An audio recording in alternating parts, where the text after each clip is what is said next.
이른바 성남FC 후원금 의혹에 대한 수사가 검찰 내부 마찰로 차질을 빚었다는 의혹이 제기되면서 파장이 점차 커지고 있습니다. 이재명 더불어민주당 대선 후보가 연루된 사건이기 때문이죠. 이 사건 처리 과정에 문제가 있었는지 검찰이 진상조사에 착수한 상황인데 연휴가 끝난 뒤 본격적인 수사 여부도 윤곽이 드러날 전망입니다. 이종원 기자입니다.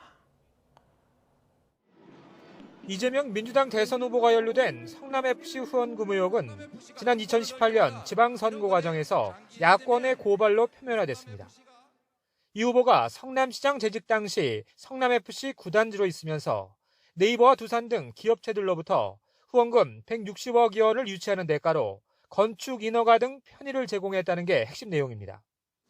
지난해 9월 경찰이 무혐의로 결론냈지만 고발인 측의 이의 신청으로 관할 검찰청인 성남지청이 사건을 넘겨받아 검토해왔습니다. 그러다가 최근 수사 지휘라인에 있는 차장검사가 박은정 지청장과 사건 처리를 놓고 갈등을 빚은 끝에 사표를 내면서 논란에 다시 불이 붙었습니다. 보완 수사나 재수사가 필요하다는 게 수사팀과 차장검사 의견이었지만 박 지청장의 반대로 사건 처리가 지연된 것으로 알려졌습니다. 양측 의견을 모두 상급기관에 보고하려 했다고 성남지청이 해명했지만 추가 의혹도 불거지면서 파문은 일파만파 번지고 있습니다.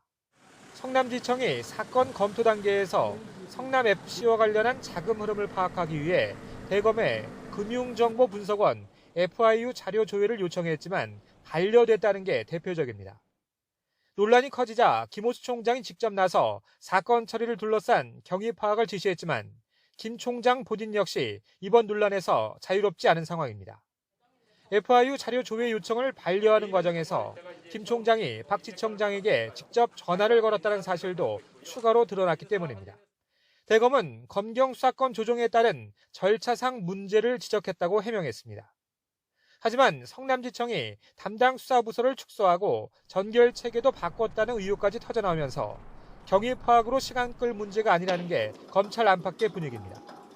일단 설 연휴로 중단됐던 성남지청 내부 충돌 관련 진상조사가 마무리되는 대로 성남FC 후원금 의혹에 대한 수사 방향도 결론날 전망입니다.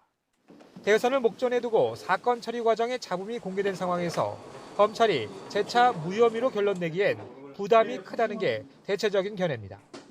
또 경찰이 아닌 검찰이 직접 수사에 나설 경우 성남지청에 다시 수사를 맡기기보다 특임검사를 임명해야 한다는 목소리도 검찰 내부에서 나옵니다.